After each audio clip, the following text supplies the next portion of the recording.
to talk to a bank that has an entrepreneurial brain, that just Yes. thinks the way we think. Like, banks normally don't behave like that. They're not supposed to be for British people. They're supposed to be for American citizens or green card holders. When I first came to the States, I looked at the SBA program and I saw them as like the lender of last resort. It's really funny talking to the SBA lenders. You kind of have to remind them about the new rules. They're kind of set in their ways of, oh, this is the way the SBA does things. And you go, no, actually, have you read the new rules from last November or last October? If you watch anything on reality TV about house flipping, right? The way you get the value for the house up is you go in and you remodel the house and you redo the kitchen and you paint and you resod the yard. You give it appeal to a buyer who's ready, who's make it move-in ready. If the house isn't move-in ready, it's not going to sell for the top dollar.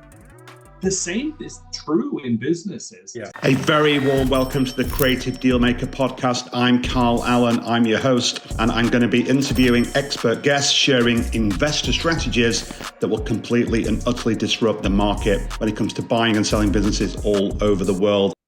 Hey guys, Carl Allen. Welcome back to the Creative Dealmaker podcast. Got another very special guest on my podcast today. Got another one of my business partners, the absolutely amazing David Girault down in South Texas. How are you doing? Thanks for coming. I am fantastic, Carl. How are you doing out in South Florida or Central pretty good. Florida today? Can't complain. I will see you a week tomorrow, right? Yep. See you a week tomorrow, and then someday soon we'll both be in Texas together. We'll both be Texans. I'll be 2 hours away, and then a bit more because you're down in McAllen, right? Yeah, I'm down in McAllen, so it's about 5 hours by car. Okay.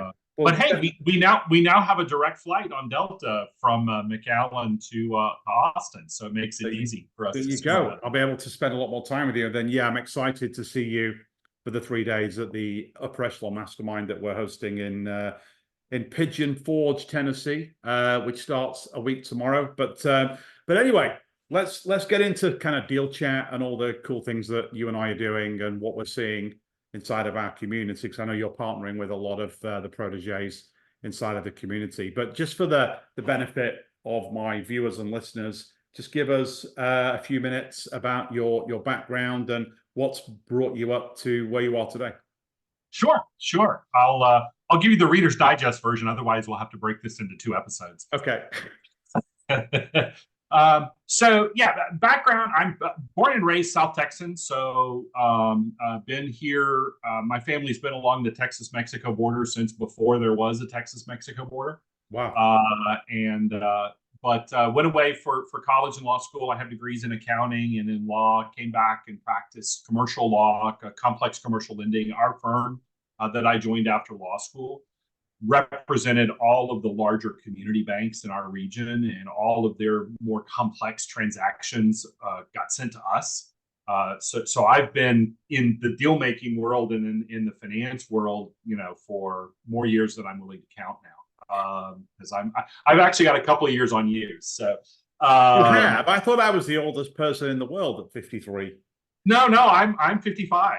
So, oh wow, I didn't know that. Yeah. You got more hair than I have. Like, how's that happened? Yeah, I don't.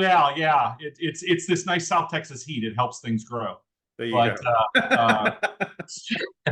So practiced law for about 7 years, and then decided that I wanted to be an entrepreneur rather than a lawyer. I'm not sure which is better now after 35 years of doing both.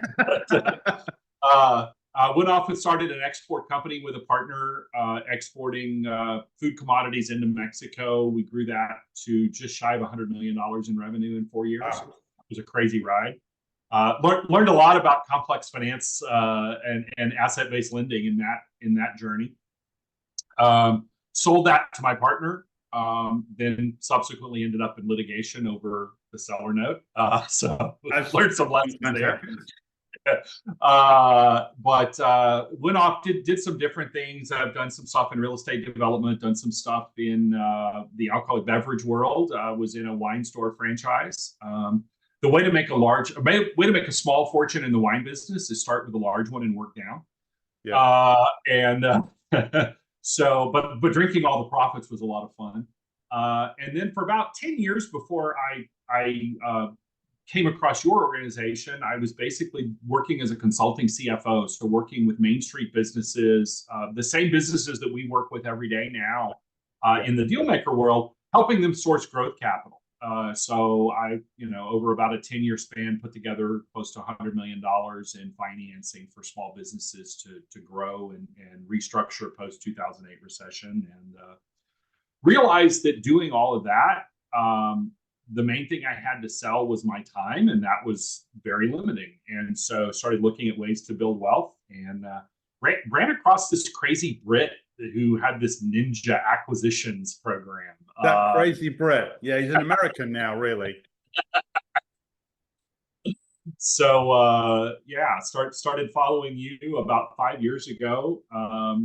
Started trying to do some deals, and then of course, as every entrepreneur does, a shiny object came by, and I got distracted by that for a little while, and then came back and literally, and I think I told you this story, but about 2 years ago, in March, I kind of was. Projects I was working on had come to an end, and I was kind of scratching my head about what do I do next. And I thought, I was going to go buy businesses. I wonder if my login still works. And so I literally traced down the switch from Ninja to Dealmaker, found the Dealmaker website, plugged in my saved password, and it got me in. Amazing. And then you came into Protégé, right? Yeah, and so then found out about the Protégé program and joined you and I got the privilege of being kind of right at the end of your initial cohort of about 30 or 40 folks. So I got the one-on-one call with you that folks don't get. I remember that. Yeah, I remember that vividly. Me and Joanna, right? Yeah. And you and I we kind of hit it off. You from a big Wall Street world, me from a Main Street world, but have a very, very similar background in terms of deal finance and things like that. And, it's been Protégé has been amazing, right? So Protégé is, 2020, summer of 2021, I think I launched it, right? So it's 3 years old this July. So in about 2 months, it's about 3 years old, and we tracked nearly $650 million worth of acquisitions inside of the community, which is pretty amazing, right? I never thought we'd get to $1 billion worth of deals, but I think by maybe the end of next year, I think we will. I don't know that it'll take that long.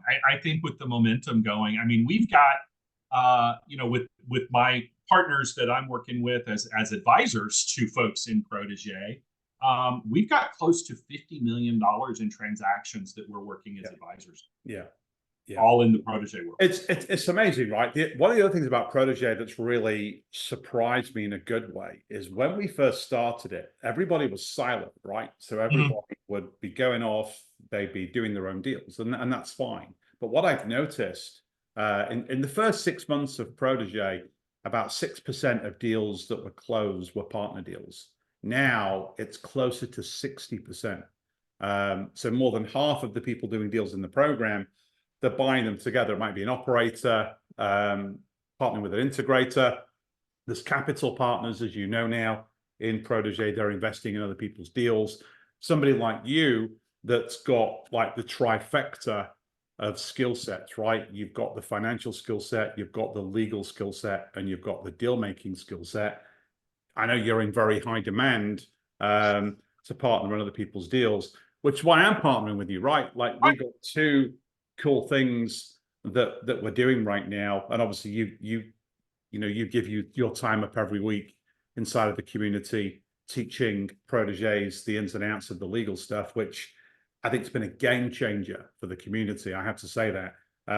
But like you and I are doing a deal on kind of the growth and the exit side. So we're looking to launch something called Exit Hunter. We'll get into that in a little bit, which is really cool. That's a huge passion of mine, massive. And we've got a call on that next week, and then we'll meet at the mastermind to kind of get that up and running. And then one of the other things that we've been talking about is the fact that normally when you borrow money from somebody to buy a company, a bank, or most commonly these days in the SBA program, They want you to sign something called a personal guarantee.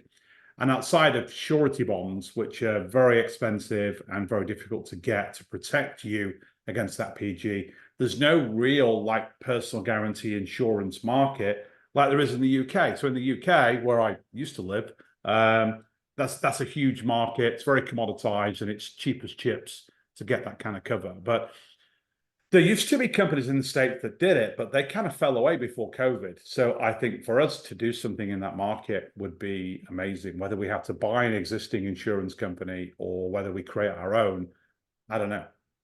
Yeah, we're making some solid headway on that. And you and I haven't had a chance to catch up in a while, but we're pursuing several different paths there.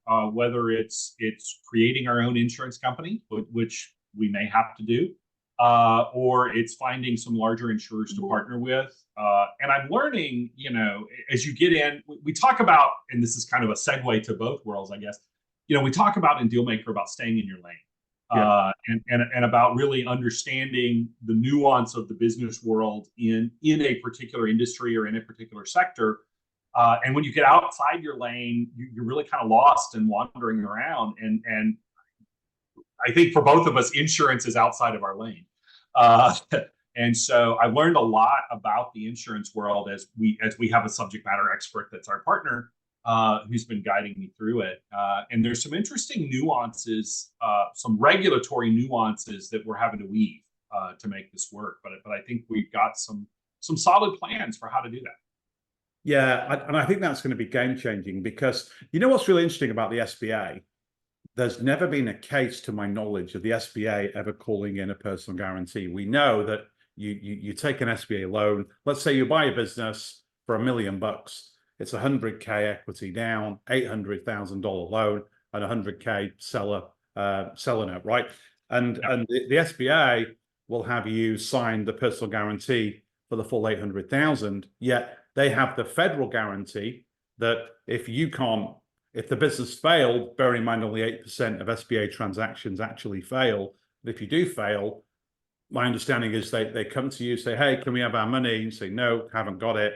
And they go, okay, no problem. And then they get the money from their own insurance policy, that SBA guarantee, which you actually pay a fee for to the SBA when you take their money and you buy a business. So why do you think that is? Like, why do they have you sign a PG? Even though they know they're going to get their money covered? Is it because they want you laser focused on making the business successful?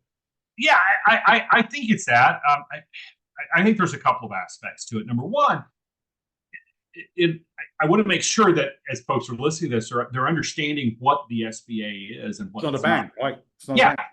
It's not the bank. It's the federal government, and it's a program they've created to encourage banks to make loans in certain boxes. And so that SBA guarantee is not a guarantee of the borrower's obligations. It's a stop loss for the bank. So it's a promise to the bank that you won't lose money if you make these loans. And so the way the government has set this up, and this is, I may reveal a little bit of my politics when I say this, but don't worry about it. I think you and I have pretty similar politics, so that's probably not a problem. But I describe it frequently as, remember, the SBA program was put together by bureaucrats in windowless offices in Washington, D.C., whose closest relationship to the private sector is buying a Slurpee at 7-Eleven. Yeah. So there's a lot of things about that program that I think the folks in government have made assumptions about how the real world works, and they're just not correct. Yeah. And so that's one of this personal guarantee piece, I think, is one of those pieces, along with several others that they just kind of have misplaced trust in. But yeah, I think what they're doing is they're looking for alignment. They feel like if you're personally vested in this deal, and you've got all of your personal assets tied up in the success of this deal, that's going to make you successful. And if you don't have those tied up, it will make you not successful, which isn't probably a strong correlation. Yeah. but that's a piece of it. And then the other thing is, the banks have to play a game of following the rules of the SBA in order to maintain their guarantee with the SBA. And so the SBA has set a rule that bank, in order to get this guarantee, you have to have the borrower completely tied up 8 ways to Tuesday. And so the bank is required, in order to check a box on a government form, they have to get those guarantees. If and when that transaction goes sideways, the bank can't call up the SBA and say, hey, send me my money, until they've checked a bunch of boxes, one of which is attempting to collect on the guarantee. Yeah, okay, perfect. But the SBA, though, I know it was started in the 50s, wasn't it, under a different name? And then it's obviously gone through lots of different iterations, but they're doing everything they can, in my opinion, to make it even more accessible to people like us. I'm already at my $5 million SBA cap, but I've heard that they're increasing that to 10 million sometime later this year. I've done 3 SBA loans now, so I've borrowed the full $5 million, which is kind of interesting, really, because they're not supposed to be for British people. They're supposed to be for American citizens or green card holders. I'm neither. I have an E2 investor visa, but there's loads of ways that you can kind of skin the cat with SBA, with warrants and profit interest partnerships and all these different things. But some of the major changes that I've seen in the past 6 months are incredible, right? So number one, now they let you have earnouts in deals. They let sellers stay in the deal if they want to. Sellers can earn up to 20% and earn out over a period of time. They now don't mandate that as the buyer, you have to A, go and run that business day to day, and B, put all the money in yourself, right? Those were always concrete rules, but now you don't need to have any money to do an SBA deal. You just need an investor partner that buys the deal with you. And if they own 19% or less of the business, then they don't need to sign any of those guarantees. But then you can now be an owner investor when you buy one of these deals, like I am. You don't need to be an owner operator and fly to wherever and go in and run that business. You can have a GM or an operating partner that runs that business for you. So I think they're doing everything they can to kind of make it accessible capital with the guarantee. And now I even see non-bank SBA lenders coming to fruition. I see just debt funds, family offices, even non-money lenders are doing SBA deals and getting guarantee. And I know why they're doing it, right? Because we know there's 2.5 million businesses for sale in America today. You've got 10,000 baby boomers retiring every day. If they don't solve the problem of giving capital to entrepreneurs to do deals, you're going to have 3, 4, 5 million businesses for sale that no one's going to buy. And we know that baby boomer business owners, up to 80% of the total net worth in the world is tied up in their business. And if they can't liquidate that, they can't retire. And it's a major problem. But I do like the SBA. When I first came to the States, right after COVID, I looked at the SBA program and I saw them as like the lender of last resort. Like if all else fails, go and do an SBA loan. But now they're very, very popular, right? Yeah, they are. And I totally agree with you. The ship is turning, but it's a big ship and it's a slow turn.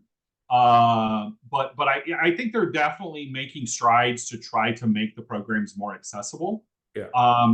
And one of the things that we see in dealing with, we're working on an SBA loan for one of our clients right now. One of the deals we're partnering on, and it's really funny talking to the SBA lenders, and we've talked to probably a dozen or so. You kind of have to remind them about the new rules. They're kind of set in their ways of, oh, this is the way the SBA does things, and you go, no, actually, have you read the new rules from last November or last October? Yeah. And they go, oh, well, let us go back to you, and they go back talk to their folks at the bank and come back and go, okay, yeah, you're right. It is actually that way. So it's a slow process. Banks are not notoriously the most risk-embracing businesses in the world. So it's just a process, but we're definitely seeing more success with getting SBA deals done. And I think SBA is a great tool for new deal makers and for people who are doing their first deal or doing smaller deals to get those first 1 or 2 transactions under their belt. Yeah. And then they can start playing in, as you say, in the big boy pants world. Once you've gotten that $5 million or so of transactions under your belt, then you can go out and you have the credibility to talk to the banks. You've got the size business to talk to the market folks in the banks, which is where the creative deal making happens in the banking world, is beyond the small business. Yeah, absolutely. No. And like 2 of the other big things that I've seen change recently, I don't deal directly with banks or the SBA. Not because I'm lazy, I'm too busy. So I have a broker. You probably know David Marcantonio, very, very good guy. He's done my last big SBA deal, and he was incredible. Partnered us with ReadyCap. They were absolutely incredible. They were so entrepreneurial, right? It's so rare to talk to a bank that has an entrepreneurial brain, that just thinks the way we think, right? Banks normally don't behave like that. And I'm not knocking any of the other banks in the program. They're doing an amazing thing. But when I came across ReadyCap, I just thought, these guys really get this. I've seen now that if you own an existing business and you want to do an SBA loan, if you're buying a business that's in your industry, it's in your NAICS code, the SBA will do a 90-10 deal structure. So you don't need to put any capital into the deal, although they'll drop the lien over your existing business and the one you're buying.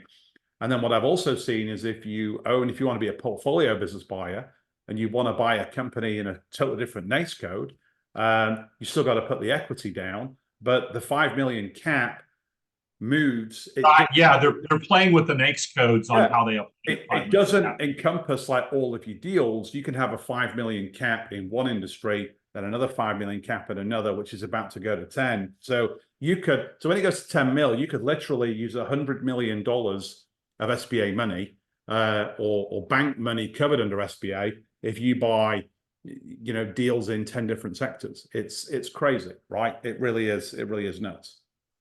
It really is nuts. So let's talk about one of the other things that that is very dear to both of our hearts. Let's talk about what we're going to be doing with Exit Hunter, right? So one of the things that I think, it doesn't frustrate me. It does frustrate me, but it's a massive opportunity for us as deal makers. Is like one of the reasons why most small businesses that try and sell fail to do so, right? So you look at the industry stats, there's about 2.5 million businesses for sale today, and there's about 250,000 businesses or less. About 228,000 last year deals were actually closed across the whole of the range of deal sizes. And that's about 1 in 11.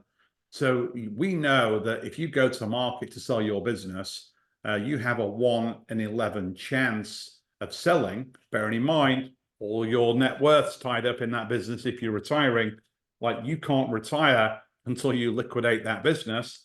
And unfortunately, 62% of Americans that do exit just close the doors, turn off the lights, and get liquidation value of their balance sheet. So we've been talking for a while now, and we're launching a massive kind of campaign against this with our program to kind of arm and tool business owners with what they need to do to become the 1 in 11, right? And ultimately, I want to change that to like 3 or 4 in 11 by the people that are coming through our program. And it's not just the fact that, we have thousands of buyers in Protégé that we can connect them to, right? But it's more getting their business optimized so that it's going to have true value for whoever wants to buy it, right? Yeah, you're absolutely right. That's the same frustration that you see and I see is you get in there, and I think a lot of folks, they, not to knock on brokers, but we do sometimes do that. But the broker's gone in and said, oh yeah, you've got a great business, you've made X dollars of profit and we can sell it for 4 times, 5 times that, which is an inflated number anyway. But then they've not done anything to really get the business seller ready. If you watch anything on reality TV about house flipping, right? The way you get the value for the house up is you go in and you remodel the house and you redo the kitchen and you paint and you resod the yard and you get a curb appeal and you get an appeal to a buyer who's make it move-in ready. If the house isn't move-in ready, it's not going to sell for the top dollar.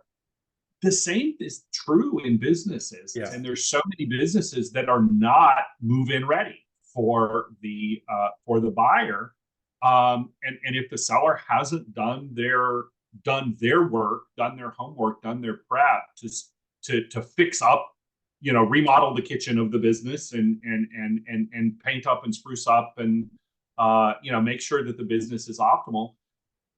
Because there's so many businesses for sale, there's so many, it's a buyer's market. Yeah. There's so many more businesses for sale than there are buyers out there. If it's not a well-prepped and well-positioned business, it's really hard to sell. So that's really, I think, a lot of what we want to attack with Exit Hunter is making sure and I think approaching the exit space. There's a lot of exit coaches, exit planners, exit advisors out there. But they're not active deal makers buying business.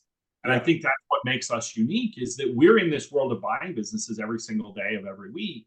We know what makes a business viable because we're saying yes and no to businesses on a daily basis. And so I think it gives us a unique perspective to help coach and guide and advise sellers to get their business primed for sale.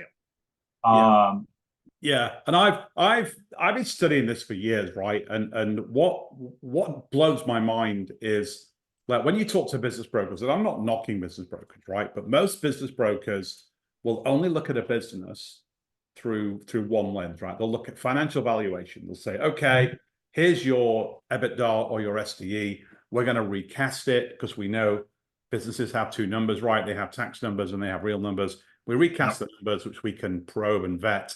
And then we're going to apply a multiple, right? And that's it. That's all they do. They don't think about seller psychology and how that impacts a deal. They don't think about deal structure and how that impacts a deal. Obviously, the more money you put down at closing, you want a discount as the buyer because you're taking the risk. Whereas if you're doing it over a seller financing deal, seller's taking the risk, so wants a premium, right? Like when you lease a car versus buying a car, you pay more money. But then the one big gap in the market that I think we've done a lot of work inside of Protege and even built the multiple model that I unveiled this week about how to calculate it is when you vet any business, you've got to understand what we call the transfer value. You've got to understand that, a business will have a liquidation value, which is say 80% of its balance sheet. Then it has its financial valuation, which is the multiple you apply to the recasted EBITDA. And then the difference between the two is the goodwill that you're buying. And goodwill, as you know, is the business's ability to continue to operate and generate revenue and profitability. But we can now vet that goodwill and see whether or not that's really valuable, right? So I'll tell you a quick story. So I was looking at a deal. It was it was a steel engineering company, made a lot of components for cars and all those different things. And I went to look at the business, one of our other proteges, and this business was doing about 3 to 3.5 million in EBITDA, for example, right? And I had a look at the business, was asking a lot of questions, vetted it thoroughly, and then went back to see the seller, and he said, "So, Carl, how much is my business worth?" I said, "Well, how much do you think it's worth?" He said, "Well, I called my CPA, again, not knocking CPAs, and I'm doing $3.5 million of EBITDA. He tells me that my business is probably worth a 7 times multiple. And then I've got some cash on the balance sheet, which is surplus. So he told me it's probably worth $24 to $25 million. I went, okay. He said, "How much do you think it's worth? Think it's worth more than that?" I said, "No, I think it's worth nothing." It's like, and the guy almost punched me, right?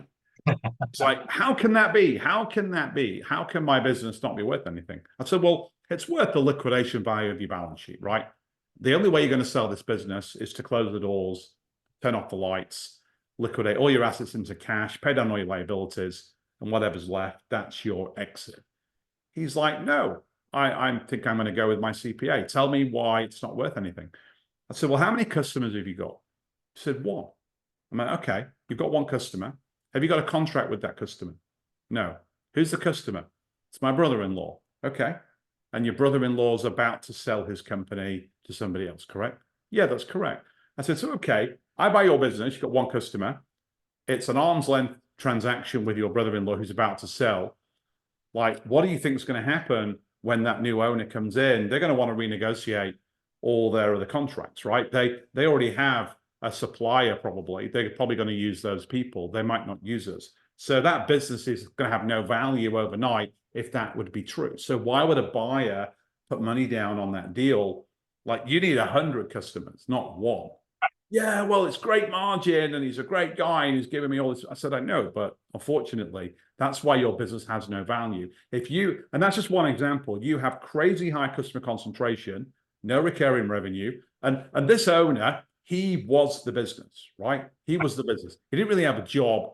So he didn't really have a business, he had a job in his own business. He did everything, right? Every single thing that happened in that business, he did, right? So for him to sell and walk away, there's nothing left. There's no value, right? Yeah, no, exactly right. And that's, what we see that last part of it. Obviously, I mean, customer concentration, one customer and it's your brother-in-law and he's selling his business. Kind of an extreme example. It was, you yeah. see that.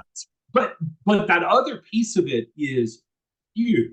How integrated, folks are. I know you asked the question. I ask a little more extreme version of the question, but every time we're talking to a seller, I said, look, imagine that your best buddy called you up this afternoon and said, guess what, Carl? I just bought a sailboat and I'm going to sail it around the world. And I want you to come with me. We're going to be gone for 6 months and we'll have no communication with the outside world while we're gone. I want you to come along. How's the business going to look when you come back? Yeah. And I do the extreme example. Yeah, I think you asked, could you leave for 30 days or whatever? I kind of do the extreme example to make the point. And 99% of the sellers we're talking to go, oh, well, I could be gone for about a week. Yeah. But I'd have to call in every day. Yeah. Yeah. So you can't sell that business. No one's going to buy that business unless there's a big long tail of seller financing, which locks the business owner in. And a business owner will say, yeah, but that's fine. I'll give you a 7-day handover, or I'll give you a 30-day handover.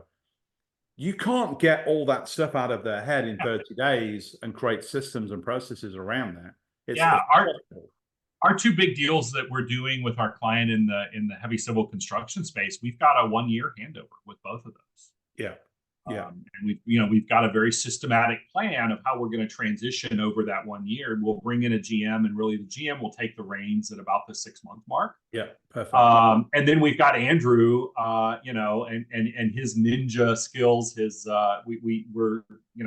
I describe him now as being like Mr. Spock, and he'll come in and do the Vulcan mind meld, where he'll suck all of the processes out of the owner's brain and get them on paper. Because that's the key. And that's what we're going to do in Exit Hunter, right? Is basically get those businesses that can't really sell, or they have a real number that their business is worth that's a gulf away from what they need to sell for to retire, and basically do those two things to bridge that gap, right? If you systematize the business and you polish it up and you give it all the curb appeal, not only is that going to make the business sellable, but by doing that, you're going to close most, if not all, of that value gap by going through that 1 to 2 year process, correct? Right, exactly, because you're going to get them. There's the multiple for your industry is market driven. It's finance, outside world driven. Software companies trade for huge multiples. Construction companies don't, because that's just how the market views them. But then within that industry, there's best in class and there's not so best in class businesses, and they trade for a range within that multiple. And what we want to do is get these businesses to where they are best in class businesses, where they have the systems and processes. and that they're prepared for the due diligence process, right? I mean, we're going through it right now with one of our construction companies. Yeah. Okay, great. Here's your equipment list. I need proof that you own all that equipment. Yeah. Oh, well, there's 100 pieces of equipment. And they're having to go back, dig through the files, and find the bill of sale, find on all that equipment. Well, if you're really going to market, somebody, broker, accountant, somebody should have told you, by the way, you need that information at your fingertips. In the data room. In the data room. You Yeah. need to build the data room and have it all done. You talk about best in class versus not best in class. So on our red light, green light calls that we have weekly in Protégé, you and I, we're vetting student deals. So best in class deals we call golden buzzer deals, high green light deals, the high red light deals, the really bad deals, we call those brown buzzer deals, right? Do you ever remember the pet rental company that somebody pitched? So that was unfortunately just before I joined. That was about 3 or 4 months before I joined Protégé. But I did go back and watch the video, just so I could experience it. Somebody wanted to buy a business that rented out pets to people that, like, if you wanted to go on a date and your date had a dog, you could rent a dog for an hour or a day.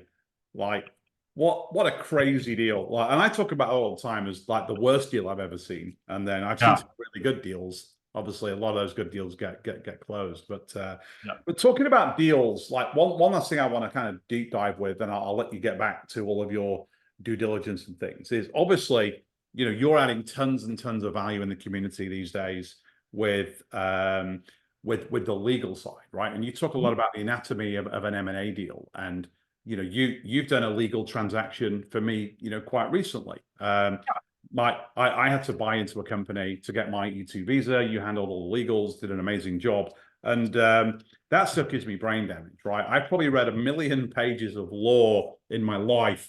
Like, literally, I'm buying a $40 million recon business right now, and my attorney sent me. This is in econ folio. The attorney sent me, who's one of our partners, James. He sent me the SPA of the last turn, and the sellers are private equity, and they've got a big Wall Street legal firm handling the sale, and it's like a 1,000-page document. I'm like, I can't read this. Like, it's going to make me ill, right? Just highlight the bits that I need to know. So it just highlighted the 10 sections in yellow that I need to know. But back to kind of smaller normal deals, like, what are some of the key things that you see in deals from a legal perspective that could cause issues for people if they're not aware of them? Yeah. So one of the big issues we see is on the seller side, the seller just hasn't maintained the formalities of the business. We've got a deal we're working on. It's a construction business, been in business 35 years, I want to say.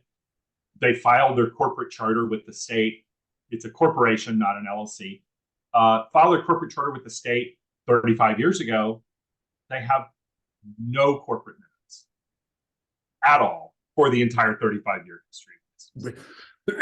Really? Yeah, not one.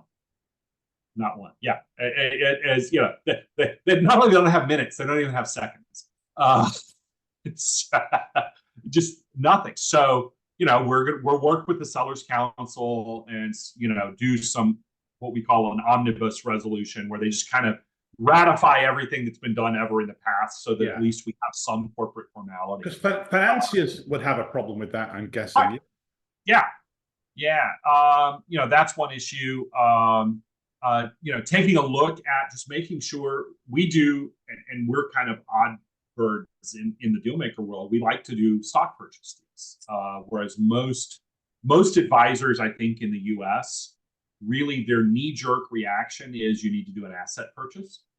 And I think honestly the best reason for that is for the advisor, the due diligence is way easier, so it's less work. Yeah. Not to, again, knock on my own profession, but a lot of times stock purchases make more sense because of contracts and things like that. But you still got to look at all those underlying contracts and make sure they don't have any restrictions on changes in ownership or control. some new stuff that's just come up the pipe, and we've covered this on our legal cause the last couple of weeks. But there's been some changes in federal law in the U.S. About non-compete agreements, about overtime, and the way you determine if someone needs to be paid overtime or not. Those rules are all in flux right now. And so, and when you're doing your due diligence, you need to make sure that, and most, I would think it's safe to say, when it comes to wage and hour law in particular, I would bet that 95% of small businesses in America get it wrong. Yeah. It's really rather nuanced, and it's not as simple as, oh, I pay them a salary, therefore I don't have to pay them overtime. And so if you're buying the stock, then you have to pay attention to those things, because you're buying the liability of that seller having done it wrong in the past. I've only ever done one asset deal in my life. I bought a marketing agency in Burbank, California. So it was an asset deal, creative transaction. And the seller needed to do an asset deal because she had some shareholders loan thing going on, and it was a tax efficient way of doing the deal, right? But so we closed the deal, and then obviously you got to open your new bank account, you got to set up your own LLC, you got to tell your customers that you just acquired to pay the new bank, and a lot of them don't, right? So so I'm looking at my cash flow and I'm thinking, where's all my money? Right, where's all my cash flow? And my customers were still paying the old bank account. So when I called the seller, I said, hey, like, you owe me like $100,000. She said, oh, knock it off my seller financing. I'm like, no, I got payroll in 3 days. I need that money. Like, exactly. It's crazy. So unless absolutely necessary, I won't do asset deals. Like stock deals or equity deals, they're always the way to go, because you inherit the credit rating of the company, all the contracts. Yeah, you've got to do more due diligence, and you got to have reps and warranties and all that stuff in the stock purchase agreement. But it's worth it, right? I had a fun one come across my desk. The sellers that we're advising with said, yeah, well, the seller had another deal fell through, but they've already paid their lawyer 15 or 20 grand. So they want to just try to use the same documents that they had on the last deal. I tell you what, I'll be polite, send them over. It was a 7-page share purchase agreement that basically said you have 30 days to do due diligence and you're buying the business as is where it is. 0 reps and warranties. Zero obligation of the seller post closing. And so I called our clients up and said, yeah, no, I don't think we're going to do it that way. I think let's use my form instead. Yeah, that's the great thing about buying a business, right? You get a warranty, right? It's like when if you buy an iPhone, you get a warranty. If it doesn't work after a period of time, you get another one, right? The same with businesses. You can get a warranty when you buy it, and if you don't buy what you think you're buying, then there's mechanisms of clawing money back from sellers, especially if you're doing a creative deal like we typically do, where there's some portion of the consideration in seller financing or earnouts. Then you don't have to pay that if something goes wrong, right? Yeah, but to your illustration of your company out in California, you did, if I've got a problem that I'm facing today in the business because of a breach of the rep and warranty, if the response is, we'll take it off the end of my seller note 10 years from now, that may not work for me. So you still have to be careful with it. But yeah, it does add a lot of flexibility to the deal structure to be able to build in that clawback opportunity, and at least be able to offset that with money that's owed to them. Perfect. Well, hey, David Girault, thank you so much for your time today. It's been a really interesting conversation. We'll get this uploaded onto the podcast channel. Look forward to seeing you a week tomorrow in Gatlinburg. Bring your swimmers, because there's hot tubs there, and bring your sneakers, because we're hiking in the Smoky Mountains. And oh, cool. Are you any good at cards? Can you play like blackjack and poker and all that kind of stuff? I'm okay at blackjack. I suck at poker. I'm so bad at poker that I screw up everyone else's game, because I so don't know what I'm doing that they can't figure out what to do with me. We have a casino night on the Sunday. So fun. so we've got the mastermind. So meet and greet Thursday night. Mastermind all day Friday, all day Saturday. I've got loads of guest speakers and stuff coming. You're doing your thing. Yeah, I'm on the agenda at some point. Chris Nothing said, I got you for a slot. And I said, full day or half day? And he said, no, 1 hour. Yeah, just an hour. And then Sunday, we're going to work the morning, have lunch, and then we're going to go on this big hike. It's not crazy. It's not like hiking a mountain. And then in the evening, we've got these casino guys coming in, putting the tables out in the big lodge that we're renting, and we're gonna be playing some cards. You don't have to use your own money, but the winner. I'm going to be signing copies of my new book, I think, next week. I'm just waiting for an update from the publisher. Yeah, well, and you've got to let us know when you're going to do your little event in Austin, because we've got a whole bunch of Texas proteges that all want to. We did a little gathering in Houston last month. Had a great time, and everybody's like, "When's the next one?" And I said, "Well, I tell you what, I know Carl's book is coming out, so let's do the next one around the book signing in Austin." Yeah, we're actually going to do a little book tour. So what we're going to do, so you know Jared that works on my team, right? On my enrollment team, his dad used to drive these like massive big RVs, right? So we're going to rent this huge RV, and then I think we're actually going to start in Houston because that's where he lives. Okay. Come on the bus if you want, and then we're basically going to drive city to city, and then we'll be doing the meetups during the day, and then Jared's dad's going to drive us overnight. I think we're going to go Houston, Austin, LA, Dallas, Nashville, Atlanta, and then Orlando. I don't think we'll get up to New York. We might fly up there and do one up there, but we're going to have like a week tour crisscrossing the country. Fun. Well, I did the Texas to LA stint a couple of months ago. I know you did. RV. It was in a U-Haul truck with my daughter. You took her to college, right? Yeah, no. I actually took her to her first job. She graduated college last year, and she got a job in LA. So we moved her out to LA and got her set up in her house. And in fact, I was just out there this weekend visiting her and checking up. And she's living her best life. She's working for NBC, and so if anybody is a fan of The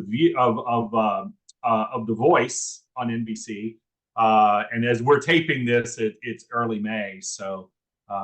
She's gotten to work on set on The Voice with the photography crew. So she's gotten to meet Reba McEntire and got to meet John Legend and living her best entertainment worldwide. That's amazing. Perfect. Great. Well, hey, great to catch up. Thank you for coming on the show. I'll see you next week. So guys, hope you enjoyed the latest edition of the Dealmaker podcast. We will see you soon for another episode. Until then, bye for now, everybody.